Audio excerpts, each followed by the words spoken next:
49 అంటే సంతానం, 49 అంటే సంతోషం. 39 Andhra Pradesh, Telangana. Welcome to I dream. నేను మీ సురేఖ. ఇవాళ మనతో పాటు ఒక స్పెషల్ గెస్ట్ ఉన్నారు.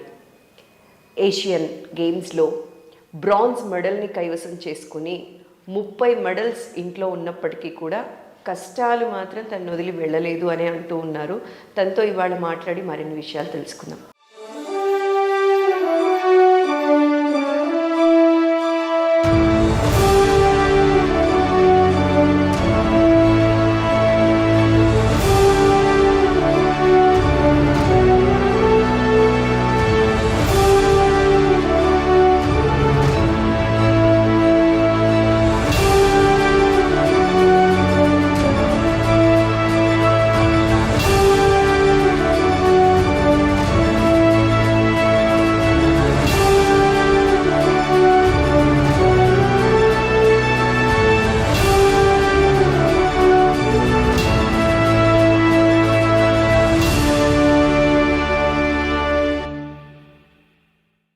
నమస్కారం. నమస్కారం.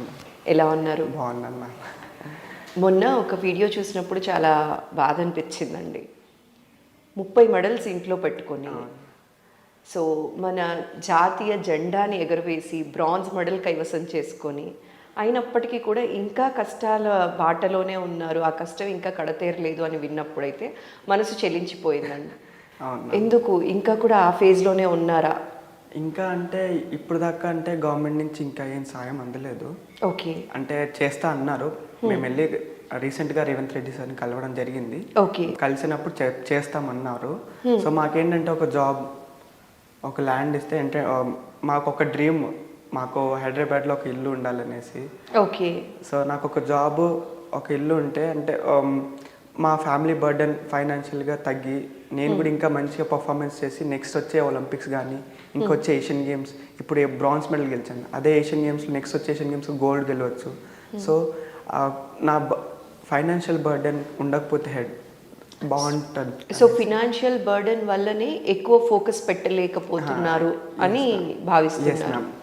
నాకు స్పాన్సర్స్ వస్తున్నారు. స్పాన్సర్స్ మన ఈనాడు, లక్ష్య అండ్ సెలబ్రేట్ స్పోర్ట్స్, వీళ్ళు నాకు గోపిచంద్ అకాడమీలో నేను ట్రైన్ చేస్తున్నాను. నాగపూరి రమేష్ సార్ ద్రోణాచార్య అవార్డు మాకు కోచ్. అండ్ నేను అకాడమీలో ఉంటూ అక్కడే ట్రైనింగ్, ఫుడ్ అంతా అక్కడే చేస్తూ, అండ్ నాకు హాస్టల్ ముందు అంటే నేను పీజీ హాస్టల్లో ఉండేదాన్ని. సో మనీ పే చేసుకుని, సో అది కొంచెం బర్డెన్ తగ్గి నన్ను గోపిచంద్ అకాడమీలో ఉంచి మంచి ఫుడ్ ఇచ్చి నన్ను ఏషియన్ గేమ్స్కి తయారు చేశారు మా Ramesh sir and Gopi sir. Okay. So అది కొంచెం వల్ల నేను బ్రాంజ్ వరకు రాగలిగాను. సో వీళ్ళు ఇచ్చిన ధైర్యం వల్ల బ్రాంజ్ వరకు అయితే వెళ్ళగలిగారు. సో ఫినాన్షియల్ బర్డెన్ కనుక లేకుండా ఉంటే గోల్డ్ కొట్టే అవకాశం కూడా ఉండేది. సో మొత్తం 30 మెడల్లు అని విన్నానండి. ఇందులో గోల్డ్ ఎన్ని, సిల్వర్ ఎన్నండి? 13 గోల్డ్ వచ్చాయి మ్యామ్, 8 సిల్వర్, 9 బ్రాంజ్, అన్ని national medals. And 3 national Indian records ఉన్నాయి నా పేరు మీద. అండ్ హర్డిల్స్లో ఉంది, అండ్ లాంగ్ జంప్లో ఉంది, అండ్ హెప్టాథ్లన్లో. ఓకే. ఐ హ్యావ్ అండర్ 18లో national record and meet record. So under 18 నుంచి యు ఆర్ కంటిన్యూ. అండర్ 16లో స్టార్ట్ చేశాను. 16లో స్టార్ట్ చేశాను. నేను 15 ఇయర్స్ ఉన్నప్పుడు స్టార్ట్ చేశాను. Now I'm 19. సో స్టార్ట్ చేసిన వెంటనే నేను 3 monthsలో నేషనల్ మెడల్ కొట్టాను. సో అలాగా దెన్ స్టార్ట్ చేస్తూ ఇయర్లీ అట్లీస్ట్ ఒక 6 to 7 నేషనల్ మెడల్స్ చేస్తాను. And now I'm in Indian number 1 హెప్టాథ్లన్లో. సో అలాగా అండర్ 20 హర్డిల్స్లో I'm the national record holder ma'am. And long jump కూడా నాదే record, under 20, under 18 and all. So I have nearly 3 national Indian records ఉన్నాయి. Meet records I have 5 meet records and 3 internationals ఆడాను. దాంట్లో 2021 నుంచి 2021 under 20 world championship కెనియాలో అయింది. So దాంట్లో ఆడాను. And 2022 world championship under 20 world championship క్యాలీలో జరిగింది. సో దాంట్లో కూడా ఆడాను. అండ్ ఈ రీసెంట్గా జరిగిన Asian games was my biggest achievement and biggest international అనొచ్చు. అంటే ఆఫ్టర్ డైరెక్ట్ జూనియర్స్ నుంచి డైరెక్ట్ సీనియర్స్లో స్టెప్ ఇన్ అయ్యి వెంటనే రావడం కూడా బ్లెస్డ్ అని చెప్పాలి. అయితే నందిని గారు, ఈ థాట్ ఎప్పటి నుంచి వచ్చిందండి? అంటే మీకు ఎలా ఇష్టం పెరిగింది? అంటే ముందు నేను నార్మల్గా స్కూల్స్లో కేంద్రీయ విద్యాలయంలో చదువుకున్నాను. సో అలాగా అక్కడ స్పోర్ట్స్ అనేది కొంచెం ఎక్కువ సపోర్ట్ చేస్తారు. సో అలా నేను స్పోర్ట్స్ ఆడుతూ మా పీటీ సార్ ముత్తయ్య సార్ ఉన్నారు. He help me to go for regionals and all. ఆ రీజనల్స్ వెళ్తున్నప్పుడు మా Ramesh sir assistant coach Nagaraj sir అనేసి ఉన్నారు. నా టాలెంట్ చూసి బాగా ఆడుతున్నావు అమ్మా, వచ్చేసి మనం నిన్ను ఒక స్థాయికి తీసుకొస్తాము అనేసి అన్నాను. సో నాకు అర్థం కాక నేను మా పీటీ సార్ని అందరిని అడిగితే దే సెడ్ నీకు ఒక మంచి లైఫ్ ఉంటుంది నువ్వు అలా అక్కడ వెళ్తే అనేసి అన్నారు. సో దెన్ రమేష్ సార్ని కలవడం జరిగింది. నైట్ నా కోసం ముక్కు మొహం తెలియని వాళ్ళ కోసం సార్ నైట్ 8 o'clock వరకు అకాడమీలో వెయిట్ చేస్తున్నారు నేను వస్తాను అనేసి.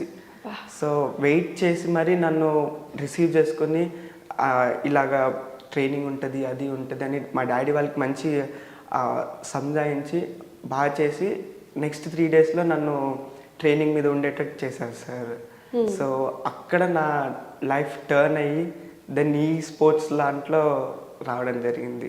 సో ఆయన మీకోసం వచ్చి వెయిట్ చేయటం అనేది మిమ్మల్ని ఆలోచించేలా చేసింది అని అంటున్నారు.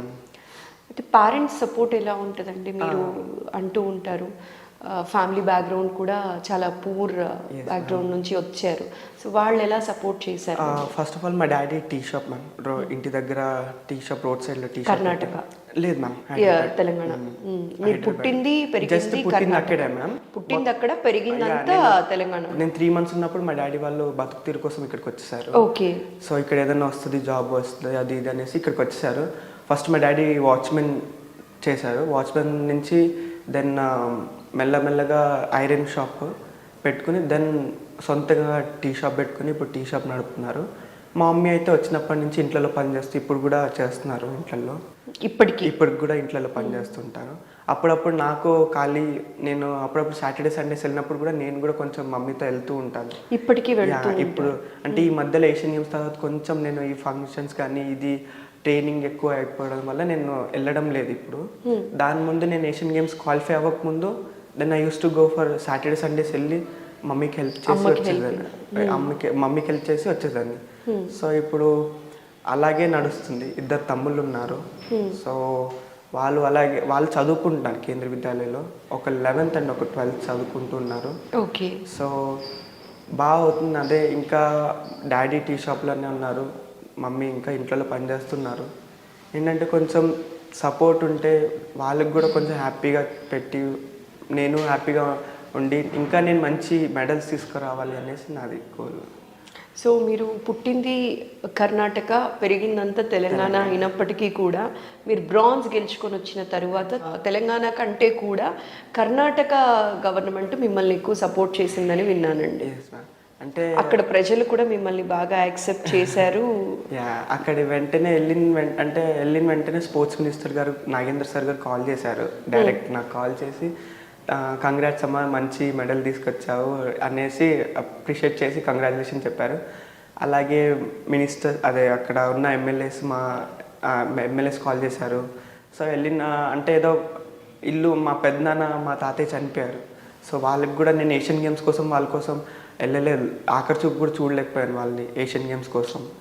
సో అలాగా అనేసి సర్లే అనేసి ఏషియన్ గేమ్స్ మెడల్ కొట్టాక ఇల్లు చూద్దామనేసి వెళ్ళాను. సో వెళ్ళినప్పుడు సార్ నేను వచ్చానని తెలిసి నన్ను నేను బళ్ళారిలో ఉంటాము, బళ్ళారిలో పిలిచి ఒక ప్రెస్ మీట్ పెట్టారు. సో న్యూస్ ఛానల్స్ అందరూ వచ్చి వాళ్ళందరూ మీడియాస్ క్లిప్స్ తీసుకుని వాళ్ళు అన్ని ఛానల్స్ లేయంగానే సో అక్కడ అభిమానులు కూడా చాలామంది పెరగడం జరిగింది అండ్ బ్యానర్స్ చూసి అంతా.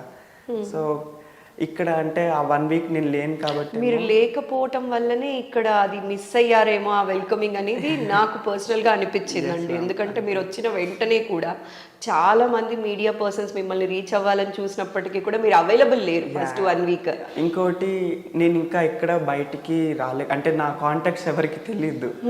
సో ఏంటంటే ఒక చిన్న అంటే తెలియని దాంట్లో ఆ ఒక్క అమ్మాయి సడన్గా వచ్చి ఏషియన్ గేమ్స్ మెడల్ కొట్టడం అనేది షాక్ కాబట్టి సో నాకు కాంటాక్ట్స్ కూడా ఎక్కడ కనిపించలేదు. ఎందుకంటే ముందు నుంచి కూడా మీ గురించి ఎక్కడ పేపర్లో ఆర్టికల్స్ లేవు.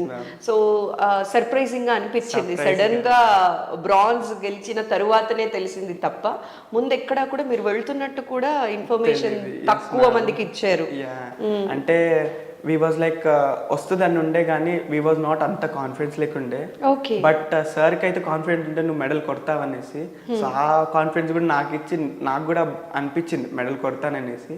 Then at last I won bronze medal Asian గేమ్స్లో. అంటే ఇట్ వాజ్ లైక్ ఇంకా డ్రీమ్గానే ఉంది.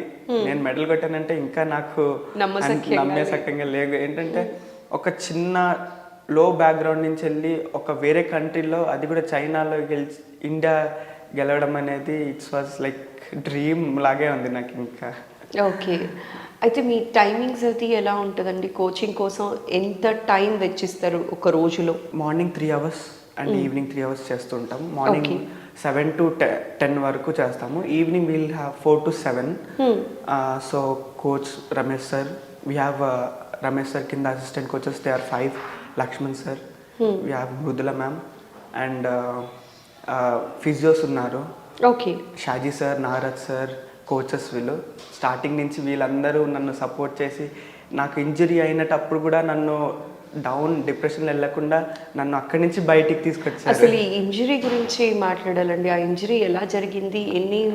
ఎన్ని రోజులు పట్టింది అందులో నుంచి బయట రావడానికి? అది ఇంజరీ అనేది లైక్ కొంచెం లోడ్ ఎక్కువ అనిపించింది. అండ్ అంటే ఏమైందంటే కాంపిటీషన్లో నేను 2 ఈవెంట్స్ చేయడం జరిగింది క్వాలిఫికేషన్ రౌండ్స్లో. అక్కడ నేను హెప్టాథ్లిన్ అనేది 7 ఈవెంట్స్. విత్ దట్ 7 ఈవెంట్స్ నేను ఇంకా హర్డిల్స్ ఇండివిజువల్ కూడా చేశాను. సో అది కూడా ఒక 2 rounds చేయాల్సి వచ్చింది. సో టోటల్ 9 rounds చేశాను. దానివల్ల ఎక్కువ లోడ్ అయిపోయి దెన్ నా దగ్గర హిప్ జాయింట్ దగ్గర కొంచెం టేట్ టైప్ అయ్యింది. సో అలాగా నేను వచ్చాక అక్కడ ఉన్నప్పుడు ఏం అనిపించలేదు. దెన్ వెన్ ఐ స్టార్టెడ్ వచ్చి నేను ఇక్కడ కొంచెం వార్మ్ చేస్తున్నప్పుడు దెన్ నాకు నొప్పి రావడం స్టార్ట్ అయింది. దెన్ మా కోచ్కి చెప్పి నేను ఫిజియోకి దగ్గరికి వెళ్ళి then we took some MRIs and all చేస్తే దే సెడ్ నియర్లీ మనకి 4 weeks కావాలి అనేసి అన్నారు. మనకి ఏషియన్ గేమ్స్ వచ్చేసి ఇంకా 2 months ఉండే. సో 1 month అంటే 1 month రెస్ట్లో వెళ్ళిపోతుంది. సో ఆ రెస్ట్ ఎలా అంటే రెస్ట్ వాళ్ళు చెప్పారు. బట్ మా ఫిజియో రమేష్ సార్ ఎలా అంటే రెస్ట్ ఉందని ఒకసారి ట్రైనింగ్ చేద్దాం అనేసి మమ్మల్ని స్విమ్మింగ్ పూల్లోకి తీసుకెళ్ళి స్విమ్మింగ్ పూల్లో ట్రైనింగ్ చేయించారు. సో ఇదే గ్రౌండ్లో స్విమ్మింగ్లో ట్రైనింగ్ చేయించారు. ఆ ట్రైనింగ్ స్విమ్మింగ్లో చేసేది అది రికవరీ కమ్ ఇటు మాకు ట్రైనింగ్ అదే స్పాట్లో ఉండేటోళ్ళం. ఆల్మోస్ట్ అంటే ఇక్కడ పడే కన్నా ఎక్కువ ఇంకొక 10-15% ఎక్కువ ఉండేది ట్రైనింగ్ మాకు. సో అది నేను ఇక్కడ అది వెంటనే రికవరీ అయిపోయింది ఇటు side. Then again I was in almost ఫామ్లో ఉండే. సో అయిన వెంటనే నేను మంచి టైమింగ్స్ వచ్చాయి. సో ఆ టర్న్ వెంటనే టర్న్ తీసుకుని దెన్ స్విమ్మింగ్ పూల్లో చేయడం. అండ్ వీ డిడ్ 3 sessions అనమాట. అప్పుడు ఓన్లీ 2 sessions ఉండే. ఇంజురీ అయిన వెంటనే we have shifted into 3 sessions. Swimming చేయడం కానీ లేదా డిఫరెంట్ సైక్లింగ్ అలాంటివి వేరే స్ట్రెంథనింగ్ అంతా చాలా సపోర్ట్ చేసి అంత చేయడం వల్ల దెన్ ఐ వెంట్. అది 4 weeks పట్టేది జస్ట్ ఇట్ టుక్ 2 weeks అనమాట. 2 weeks రికవర్ అయిపోయాను. Then I came to 3rd week. అలాగా నేను స్టార్ట్ చేశాను. Then I went there. సడన్గా అక్కడికి వెళ్ళిన వెంటనే నా ఇంప్రూవ్ కూడా అయిపోయింది స్పీడ్ కానీ అన్నీ. So I felt very good. And at last 800 నా బెస్ట్ చేసుకున్నాను. 800 వాజ్ అనుకోలేదు అంత టైం చేస్తానని. నా best was 220. I did that 215. సడన్గా 5 seconds అనేది అథ్లెటిక్స్లో వాజ్ బిగ్ టైం. సో అలాగనేసి they was very happy and surprise that 215 చేసింది అనేసి. So that all credit goes Ramesh sir. And నా ఏషియన్ గేమ్స్కి సెలెక్ట్ అయ్యే ముందు క్వాలిఫై అయ్యే ముందు సార్కి సడన్గా అపెండిక్స్ ఆపరేషన్ అన్నారు. అపెండిక్స్ అయిపోయింది సార్కి. So you need to go for surgery. But ఒక డాక్టర్ దగ్గరికి వెళ్ళారు. డాక్టర్ దగ్గరికి వెళ్ళినప్పుడు సార్ వెళ్తే సార్ అన్నారు, వాళ్ళ డాక్టర్స్ అన్నారంటే ఇమీడియట్గా మనకి సర్జరీ అవ్వాలని. బట్ సర్జరీ చేస్తే 1 month సార్ రెస్ట్లో ఉండాలి. సో వాళ్ళకి డాక్టర్స్కి చెప్పారు సార్, లేదు మా అమ్మాయి ఏషియన్ గేమ్స్ సెలెక్ట్ అయింది, ఆ అమ్మాయిని ఎలాగో ఒకటి ఎలక్షన్ గేమ్స్ మెడల్ కొట్టి అమ్మాయి లైఫ్ సెట్ చేయాలనేసి సార్ సర్జరీ చేయించుకోకుండా ఆఫ్టర్ నేను గెలిచాక నెక్స్ట్ మంత్కి సార్ వెళ్ళి సర్జరీ చేసుకుని రెస్ట్ తీసుకున్నారు. మీరు గెలవాలి అని చెప్పి ఆపరేషన్ కూడా పోస్ట్పోన్ చేసుకున్నారు. అండ్ సండే లేదు, సాటర్డే లేదు, రోజు ట్రైనింగ్ చేసేటోళ్ళం మేము. అంటే సార్ ఎక్కువ లైక్ నా మీద ఉండే అంటే కూతురుని కూడా అంత చూసుకుంటారేమో కానీ నన్ను అంత లైక్ తిన్నావా, పడుకున్నావా, కరెక్ట్ టైంకి లేచావా, ఏం తిన్నావు, ఏం లేదు, బాడీ ఎలా ఉంది, బాగా మెడల్ కొట్టాలి, లైఫ్ చేంజ్ అవ్వాలని చాలా మోటివేషన్ చేసి నా వెనకలే ఒక 6 months నా వెనకాల పడుతూ మెడల్ వరకు తీసుకొచ్చారు. నేను ఒక్కదాన్ని అయ్యి ఉంటే ఇంతవరకు అయ్యేది కాదేమో కానీ coach is like backbone. నిజంగా పేరెంట్స్ కూడా అంత కాన్ఫిడెన్స్ ఇవ్వలేదు, అంటే చదువుకోలేదేమో దానివల్లేమో, but coach was like hats off కోచ్కి, అంటే అంత సపోర్ట్ చేయబడాలని నేను మెడల్. వాళ్ళకి ఆ బ్రాంజ్ విలువ, మెడల్ విలువ తెలుసు కాబట్టి అంత దూరం తీసుకెళ్లారు. అయినప్పటికీ ఇంత స్ట్రగుల్ చేసింది మీరు ఒక మెడల్ కొట్టుకురావాలని, మీ ఫ్యూచర్ బాగుండాలి అని చెప్పి. అయితే 2022లో మీరు మెడల్ తీసుకొని వచ్చిన తర్వాత 2024 నడుస్తున్నప్పటికీ కూడా ఇంకా కూడా ఆ బ్రేక్ ఈవెన్ ఎందుకు, ఆ పీక్ టైం ఎందుకు చూడలేకపోయారు మీ లైఫ్లో అనేది క్వశ్చన్ మార్క్గా ఉండిపోయిందండి. 2022లో జరగాల్సింది, బట్ 2023లో జరిగింది మొన్న సెప్టెంబర్లో. సో నాకు అనిపించింది ఏంటంటే లైక్ ఒక్కటే, అంటే వేరే స్పోర్ట్స్కి చూస్తున్నాము, అదే క్రికెట్ కానీ అంత కానీ they are giving more support, but అథ్లెటిక్స్కి అలాగ వచ్చేసరికి లైక్ నార్త్లో అంత ఉంది కానీ but in Telangana there is nothing అనిపిస్తుంది మాకైతే. స్పోర్ట్స్ అథ్లెటిక్స్ అనేది మాకు ఎక్కడ లైక్ కొంచెం చూపించి లైక్ అథ్లెటిక్స్ కూడా చాలా, అంటే athletics is the mother of all the games. ఎందుకంటే ఫస్ట్ ఏది చేయాలన్నా they need to go from running and all. So మేము అది చేస్తాం. సో మాకు కూడా కొంచెం fame, every athlete needs one, ఏంటంటే ఒకటే డ్రీమ్, వాళ్ళకి ఒక ఫేమ్. సో ఈ 5 months 6 months పీరియడ్ దాటుతూ ఉన్నా కూడా మీకు ఇంకా అది అనుకున్నంత ఫేమ్ అయితే వచ్చినట్టు నాకు కనపడలేదు. మాకు అనిపించింది ఏషియన్ గేమ్స్ తర్వాత వీళ్ళు అంటే పక్కన వాళ్ళు కానీ బయట వెళ్తే మమ్మల్ని గుర్తుపడతారని మాకు ఉండేది, బట్ అది ఎక్స్పెక్ట్ చేశాను. బట్ ఇంకా నాకు అనిపించట్లేదు, లైక్ చదువుకున్న వాళ్ళు లేదా సోషల్ మీడియాలో ఉన్న వాళ్ళకి కనిపిస్తుంది, బట్ ఏంటంటే ఒక జిల్లా స్థాయి లైక్ వీళ్ళు ఉన్న వాళ్ళు లైక్ రోడ్ మీద ఉన్న వాళ్ళు కానీ ఎవరు గుర్తుపట్టట్లేదు. సో మాకు అదే కొంచెం ఎక్స్పెక్ట్ చేసినంత మాత్రం మాకు ఫేమ్ అనిపించట్లేదు. సో మీరు అన్నారు సోషల్ మీడియా కానీ ఇట్లా కానీ, సోషల్ మీడియా అనుకుంటే ఎవరినైనా సెలబ్రిటీస్ని చేసేసేది. మీలాగా టాలెంటెడ్ పర్సనాలిటీ, స్పోర్ట్స్ పర్సనాలిటీస్ కూడా సోషల్ మీడియాని ఎందుకు కరెక్ట్గా యూటిలైజ్ చేసుకోవట్లేదు? మీ అప్డేట్స్ అన్నీ కూడా మీరు సోషల్ మీడియాలో ఇస్తూ వస్తే ఖచ్చితంగా ఆదరణ అనేది ఉంటుంది కదండి. నేను వచ్చిన వెంటనే ఐ పోస్టెడ్, చాలా పోస్టులు చేశాను, లైక్ నేను వచ్చాను, నేను గెలిచాను అనేసి. రెగ్యులర్లీ టచ్లో ఉంటే ఇంకొంచెం బాగుంటుందేమో అని జస్ట్ ఏ సజెషన్ అండి. మీరు అన్నారు కదా ఫేమ్ కోసం ఎందుకు యూటిలైజ్ చేసుకోకూడదు ఈ ఆపర్చునిటీ? లైక్ మాకు ఏంటంటే స్పోర్ట్స్ పర్సన్కి ఎంత ఎలక్ట్రానిక్ మీడియా నుంచి ఎంత దూరం ఉంటే అంత ఓపెన్ చేయొచ్చని మా ఇది థాట్. సో ఎలక్ట్రానిక్ మీడియా నుంచి దూరంగా ఉండాలి, ఓన్లీ మీరు అచీవ్మెంట్ పొందొచ్చిన తర్వాత జనాలందరూ మిమ్మల్ని యాక్సెప్ట్ చేయాలి. This what your expecting. ఏంటంటే ఎక్కువ దాంట్లో ఉంటే మాకు రికవరీ అవ్వడం ప్రాబ్లం, మళ్ళీ ఐడెంటిటీ క్రైసిస్ పెరిగిపోతుందేమో, ఫ్రీక్వెంట్ గా గ్యాడ్జెట్స్ అవి వాడాల్సి వస్తుందేమో. అందుకే మేము లైక్ గ్యాజెట్స్ నుంచి లైక్ ఫోన్స్ కానీ ల్యాప్టాప్స్ అన్ని మేము చాలా దూరం పెడతాము. లైక్ మాకు ఎక్కడున్నా మాకు ఇప్పుడు మేము ట్రైనింగ్ చేశాక we have food and we have go to రెస్ట్లోకి వెళ్ళిపోవాలి. We'll sleep for 1.5 hours sleep చేస్తాం. Then we'll have some lunch చేశాక విల్ గో ఫర్ స్టడీస్. మాకు నేను డిగ్రీ సెకండ్ ఇయర్ చేస్తాను. ఇప్పుడు డిగ్రీ సెకండ్ ఇయర్ చదువుతున్నారు. సో నేను డిగ్రీ కంప్లీట్ చేయాలి. సో మేము స్టడీస్లో చదువుతూ ఉంటాం. దెన్ మేము చదివి మళ్ళీ అగైన్ ఫ్రెష్ అప్ అయ్యి అగైన్ మేము ట్రైనింగ్కి వస్తాం. ట్రైనింగ్ వచ్చాక వీ హ్యావ్ తర్వాత మేము డిన్నర్ చేస్తాం. Then will go for sleep. So we don't have time to watch that electronic media కానీ ఏదన్నా ఇన్స్టా కానీ ఏదంటే అప్పుడప్పుడు when we get like Saturdays కానీ సండేస్ ఒక 1 hour అలాగా టైం స్పెండ్ చేస్తూ ఉంటాం. ఏదైనా లేదా పేరెంట్స్తో మాట్లాడడం కానీ ఒక 10-15 minutes లేదా ½ an hour is more for.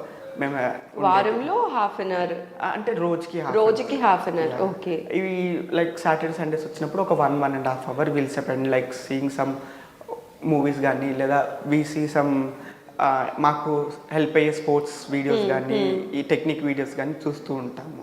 Okay. So రీసెంట్గా మీరు ఒక రియాలిటీ షోకి వెళ్ళినప్పుడు కూడా హైపర్ ఆది వీళ్ళందరూ కూడా మీకు బాగా సపోర్ట్ చేశారు. వాళ్ళ రెమ్యూనరేషన్ మొత్తం కూడా మీకు ఇస్తాను అని చెప్పి ఆ పర్టికులర్ డే రెమ్యూనరేషన్ మీకు ఇవ్వటం అనేది జరిగింది. సో మెడల్లు కొట్టిన ఒక మన భారతీయ యువతి ఇట్లా ఫుడ్ లేక సఫర్ అవ్వకూడదు అని చెప్పి చాలా మంది వాళ్ళు మీకు సపోర్ట్ చేశారండి. ఎలా అనిపించింది? ఫస్ట్ ఆఫ్ ఆల్ నేను టీవీలో అంటే నాకు శ్రీదేవి డ్రామా కంపెనీ సండే వచ్చినప్పుడు నేను చూస్తూ ఉంటాను. చాలా అంటే మేము టీవీలో చూసేవాళ్ళని మేము డైరెక్ట్ వెళ్ళి కలవడం ఇట్ వాజ్ లైక్ ఎలా అంటే మాకు డ్రీమ్ లాగా ఉండే. అంటే నేను వాళ్ళని చూశాను అనేసి అంటే నాకు చాలా బాగా హ్యాపీగా అనిపించింది వాళ్ళని అందరిని చూడడం. అది నాకు అక్కడికి వెళ్ళాక వాళ్ళు అందరూ ఒక్కొక్క చేసి నన్ను సపోర్ట్ చేయడం ఇంకా చాలా బాగా అనిపించింది.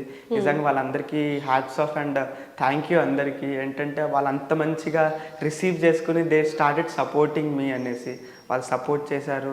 And they side A support ఉన్నా మాకు కాల్ చేయొచ్చు, మేము వీఆర్ కాల్ అవే అనేసి అన్నారు. So thank you so much వాళ్ళందరికీ. నాకు చాలా బాగా అనిపించింది. మా పేరెంట్స్ కూడా చాలా హ్యాపీ అయ్యారు. సో ఐ థ్యాంక్ అంటే శ్రీదేవి డ్రామా కంపెనీకి థ్యాంక్ యూ చెప్పాలి, ఎస్పెషల్లీ మేనేజర్కి కానీ అండ్ డైరెక్షన్ సార్కి. సో అందరికీ చాలా థ్యాంక్ యూ. అండ్ వాళ్ళ యాక్టర్స్ ఆది సార్కి, ఇంద్రజ మేడం, రష్మి మేడం వాళ్ళందరికీ చాలా థ్యాంక్ యూ. అంటే అంత బాగా రిసీవ్ చేసుకున్నారు. They know what is the మేము పడ్డ హార్డ్ వర్క్ తెలుసు కాబట్టి వాళ్ళు దే స్టార్టెడ్ సపోర్టింగ్ మీ అనేసి. సో మీ కష్టానికి ఖచ్చితంగా గుర్తింపు అనేది వస్తుంది. మీరు అనుకున్న మెడల్స్ అన్నీ ఖచ్చితంగా కైవసం చేసుకోవాలి. మన ఇండియన్ ఫ్లాగ్ అనేది అక్కడ ఎగరాలండి ఖచ్చితంగా. నెక్స్ట్ టైం మీరు గోల్డ్ మెడల్ కొట్టి తీరాలి. సో స్టడీస్ పరంగా వాట్స్ యువర్ గోల్ అండి? సో ఓన్లీ స్పోర్ట్స్ పర్సన్ గానే ఉండిపోతారా, లేకపోతే గ్రాడ్యుయేషన్ తర్వాత you have any other goal? Yeah like నేను ఇప్పుడే బీబీఏ చేస్తాను. సో నాకైతే మంచిగా లైక్ స్పోర్ట్స్ చేసుకుంటూ I want to complete my MBA. MBA చేయాలి, ఎంబీఏ కంప్లీట్ చేయాలి డెఫినెట్లీ. అది ఇటు స్పోర్ట్స్ అవ్వకపోయినా డెఫినెట్లీ నేను ఎంబీఏ లాగన్నా ఒకటి కంప్లీట్ చేసి ఐ వాజ్ లైక్ మా సార్ అన్నారు స్పోర్ట్స్ ఒకటే కాకుండా లైక్ అందరూ అంటుంటారు స్పోర్ట్స్లో ఉన్న వాళ్ళు స్టడీస్లో బాగుండరు అనేసి బయట. బట్ అట్లా కాదు, మా సార్ ఎట్లా అంటే స్పోర్ట్స్లో బాగుంటేనే స్టడీస్లో బాగుంటారు, స్టడీస్లో బాగుంటేనే స్పోర్ట్స్లో బాగుంటారు. సో ఆ కాన్సెప్ట్ మమ్మల్ని అందరినీ నడిపిస్తుంది. సో జనాల్లో ఉన్న థాట్ అనేది పోవాలి, అంటే స్పోర్ట్స్ మీద ఫోకస్ చేస్తే చదువు పోతుంది అనేది పోవాలి. మూవీస్ లో కూడా అన్ని అంటూ ఉంటారు స్పోర్ట్స్ లో ఉన్న వాళ్ళు చదవరు అనేసి. But not like that. మేము స్పోర్ట్స్ లో ఎంత బాగుంటామో స్టడీస్ లో కూడా will be definitely. And studies లో బాగున్న వాళ్ళు స్పోర్ట్స్ లో కూడా బాగుంటారు. సో ఐ వాజ్ ఫస్ట్ అంటే మంచి మెరిట్ నేను స్టడీస్లో. సో స్టడీస్లో నేను ఎంతవరకు చదివానో I was in merit. And అలాగే స్పోర్ట్స్ కూడా. So I want to complete my MBA and ఒక మంచి కంపెనీ అన్న పెడదామని నా ఆలోచన. అండ్ వేరే వాళ్ళకి మంచి వర్క్ ఇచ్చి వాళ్ళని కూడా కొంచెం మాలాగా తయారు చేసి అండ్ ఐ విష్ ఇంకా బాగా సపోర్ట్ చేస్తే I wish I can keep my academy నా పేరు మీద అండ్ మా కోచ్ పేరు మీద. సో పర్సనల్ అకాడమీ ఉండి ఇంకా అంటే పూర్ బ్యాక్గ్రౌండ్ నుంచి తెచ్చి వాళ్ళని మాకన్నా మంచి స్థాయి తీసుకురావాలనేది మా కోరిక. మీ ఆలోచన నిజంగా చాలా బాగుందండి. మీరు ఎంబీఏ కంప్లీట్ చేసి మీరంటూ ఒక బిజినెస్ ఉమెన్గా మంచి పేరు తెచ్చుకోవాలి. అండ్ ఇలానే ఇవాళ మీరు ఎలాగైతే కష్టపడుతూ ఉన్నారో మీ కష్టానికి మీ కోచ్ కానీ ఇంకొందరు ఎలాగైతే సపోర్ట్ చేశారో అలా మీరు ఇంకా చాలా మందికి సపోర్ట్ చేయాలని కోరుకుంటూ ఉన్నానండి. Thank you so much. Wishing you all the very best. Me dream త్వరలో ఫుల్ఫిల్ అవ్వాలి అని మనస్ఫూర్తిగా కోరుకుంటూ థ్యాంక్ యూ సో మచ్ అండి. నమస్కారం. Thank you. సో ఇప్పుడు మన నందిని గారితో మాట్లాడాం కదా, అలానే మన తెలంగాణ ఫార్మేషన్ తర్వాత ఫస్ట్ ద్రోణాచార్య అవార్డు కైవసం చేసుకున్నటువంటి నాగపురి రమేష్ గారు ఉన్నారు, నందిని గారి కోచ్. వారితో మాట్లాడి మరిన్ని విషయాలు తెలుసుకుందాం. నమస్కారం అండి. నమస్తే. ఇందాక నందిని గారితో మాట్లాడినప్పుడు వారు అంటున్నారు నన్ను పేరెంట్స్ సపోర్ట్ చేసినది కొంతవరకు అయితే, వాళ్ళు నన్ను నమ్మారో నమ్మలేదో అన్న విషయం పక్కన పెడితే నా కోచ్ సపోర్ట్ చేసినట్టు ఎవరూ సపోర్ట్ చేయలేదండి. మా అమ్మాయికి మెడల్ రావాలి అని చెప్పి కష్టపడ్డారు. ఈవెన్ తనకి ఒక ఆపరేషన్ జరగాల్సి ఉంటే కూడా అది కూడా పక్కన పెట్టి నన్ను ఫైనల్స్కి పంపించే వరకు స్ట్రగుల్ చేశారండి అని చెప్పి అన్నారండి. సో మీకు తన మీద ఉన్న కాన్ఫిడెన్స్ ఏంటి? బ్రాంజ్ మెడల్ వచ్చిన తర్వాత కూడా ఇప్పటివరకు కూడా తన లైఫ్లో ఇంకా గోల్డెన్ డేస్ చూడలేకపోతున్నాను అన్నదైతే తన మనసులో ఉన్నట్టు నాకు అనిపించిందండి. సో ఇది చూసినప్పుడు మీకు ఎలా అనిపిస్తూ ఉంటుందండి?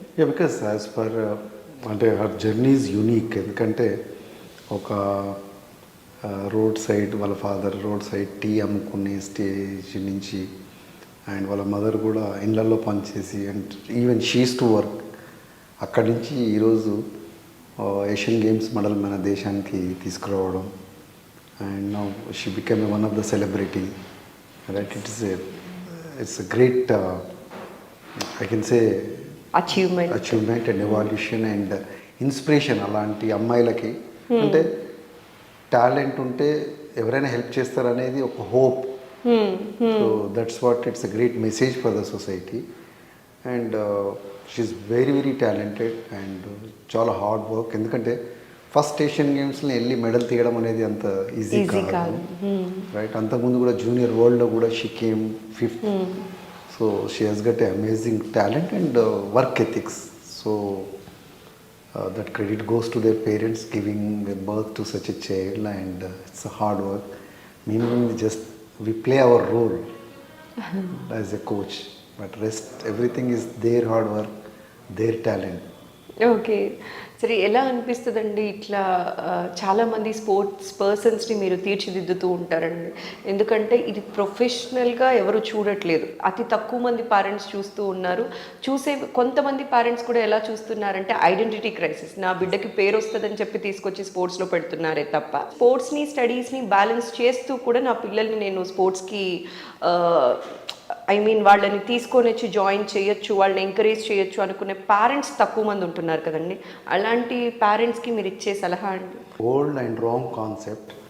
చాలామంది అనుకుంటారు స్పోర్ట్స్లో పోతే ఎడ్యుకేషన్ తక్కువ అవుతుంది, తక్కువ ఉంటుంది. But it's not that. ఎందుకంటే మీరు ఎబో యావరేజ్ కూడా సర్వైవ్ అవ్వచ్చు ఇది ఎడ్యుకేషన్లో. But here you need a genius to do international sport. So నేను ప్రతి పేరెంట్స్ చెప్పేది ఒకటే, whether they became a champions or if they excel in the sports or not, కానీ మినిమం 10th క్లాస్ వరకు మాత్రం ప్రతి ఒక్కరు స్పోర్ట్స్ చేయాలి. ఎందుకంటే స్పోర్ట్స్ అనేది ఒక ఛాంపియన్ మైండ్ని క్రియేట్ చేస్తుంది. Champion mind, again I'm repeating, mind సెట్ని క్రియేట్ చేస్తుంది. ఎందుకంటే ఇప్పుడు మార్నింగ్ 6:30కి గ్రౌండ్కి రావాలంటే నెక్స్ట్ బిఫోర్ డే 8-8:30కే పడుకోవాలి. ఈ can't just late night and come. ఇక్కడికి వస్తాడు కోచ్, ఏ చెప్పినా చేయాల్సిందే, whether your body allows it or not. Right, body habituate అవుతుంది. మీకు కష్టమైన చేయాలనుకున్నా చేయాల్సిందే. So that's how you learn how to obey it. ఇంకోటి, when you are playing you know how to gel with your co athletes. వాళ్ళతోటి ఎలా కలవడం, కలిసి చేయడం, team bonding. When you travel for competition and all, అక్కడ వెళ్ళి travel, you get exposure right. So ఇంకేమైనా ఆడినా విత్ ఇన్ ద రూల్సే ఆడాలి. సో మీరు ఒక సమాజంలో ఎలా ఉండాలి అంటే అవుట్ ఆఫ్ ద రూల్స్ పోయి ఆడలేరు మీరు రైట్. రూల్స్కి ఎలా కట్టుబడి ఉండాలో తెలుసుకుంటారు. ఇంకోటి, మీరు కాంపిటీషన్ కానీ ట్రైనింగ్ కానీ చివరి రక్తం పొట్టు వరకు పోరాడాలి. జస్ట్ ఏదో ఆడతామంటే గెలవం మనం. So that way you learn how to fight in the life. ఏది ఈజీగా వదలడానికి. అంత అయినాక కూడా ఓడినా గెలిచినా దాన్ని సమానంగా తీసుకొని ముందుకు వెళ్తూనే ఉండాలి. Any champion don't stop it. ఇంకోటి, గెలిచినా ఓడినా మీ అపోనెంట్స్కి మీరు రెస్పెక్ట్ ఇస్తారు. అందరు చూడండి, మ్యాచ్ కాగానే అందరినీ సెకండ్ ఇచ్చుకుంటారు. So though that you know లైఫ్లో కూడా ఇవన్నీ వచ్చినాయి అనుకోండి, he will be a best. మీరు వీళ్ళు కూడా ఇది మన గూగుల్ హెడ్ అతను ఏమన్నాడు, because it's not his education, he was a captain in Osmania cricket. అది. So that's what the leadership qualities and champion mind set వస్తుంది కాబట్టి. And most bonus point is health. మీరు చూసుకున్నట్టయితే by 2025 our India is going to second to UK in obesity. So obesity and మీరు BP, షుగర్లు అయితే common అవుతున్నాయి. So if you stay early stages, at least that will prolong your health. One day play extend your one day life. So మీరు పిల్లలను ఆడిపియలేదంటే అక్కడ మీరు life span తక్కువ చేస్తున్నారు వాళ్ళకి. ఒక రోజు ఆడటం వల్ల ఒక రోజు జీవితాన్ని పెంచినట్టు అవుతాం.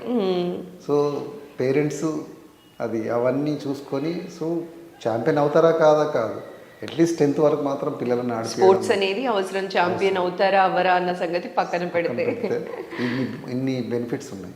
థ్యాంక్ యూ సో మచ్ అండి. ఇవాళ నందిని గారి గురించే కాకుండా మా పేరెంట్స్కి కూడా మంచి మంచి సలహాలు ఇచ్చినందుకు మరోసారి స్పెషల్గా థ్యాంక్ యూ అండి. నమస్కారం. సో ఇప్పుడు మనతో పాటు ఉన్నారు పుల్లెల గోపీచంద్ గారు. నందినిని సపోర్ట్ చేసి తను బ్రాంజ్ తీసుకొచ్చే వరకు కూడా చాలా సపోర్ట్ చేస్తూ ఇప్పటికీ సపోర్ట్ చేస్తూనే ఉన్నారు. వారితో మాట్లాడి మరిన్ని విషయాలు తెలుసుకుందాం. నమస్కారం అండి. నమస్కారం. చాలామంది ఛాంపియన్స్ని పరిచయం చేస్తూ ఉంటారు. మీరు దేశానికి వాళ్ళ డ్రీమ్ని ఫుల్ఫిల్ చేయటంలో మీరు ముందడుగు వేస్తూ ఉంటారండి. అయితే నందినిని కూడా స్టార్టింగ్ నుంచి ఇనిషియల్ డేస్ నుంచి ఇప్పటివరకు కూడా సపోర్ట్ చేశారని తను చాలాసార్లు చెప్తూ ఉంటారు. సో తను బ్రాంజ్ తీసుకొచ్చినప్పుడు మీరు ఎలా ఫీల్ అయ్యారు? నెక్స్ట్ గోల్డ్ రావాలని కూడా కోరుకుంటూ ఉన్నామండి. సో మీకు ఎలా అనిపిస్తుంటుందండి తనను చూసినప్పుడు? మీకు చాలా చాలా సంతోషం. ఓవరాల్గా మనకి వరల్డ్ లెవెల్లో ఇండియా నుంచి అథ్లీట్స్ బాగా చేయటం అనేది చాలా తక్కువ. దాంట్లో మన తెలంగాణ నుంచి ఇంతమంది ప్లేయర్స్ చాలా తక్కువ వస్తారు. అలాంటి సమయంలో ఇలాంటి టఫ్ ఈవెంట్లో మనకి మెడల్ రావటం అనేది నాకు చాలా సంతోషం. తిను రమేష్ గారు అండ్ ది ఎంటైర్ టీమ్ ఏదైతే ఉందో వీళ్ళందరూ నాకు లాస్ట్ ఆల్మోస్ట్ ఒక 7-8 ఇయర్స్ నుంచి బిన్ అసోసియేటెడ్.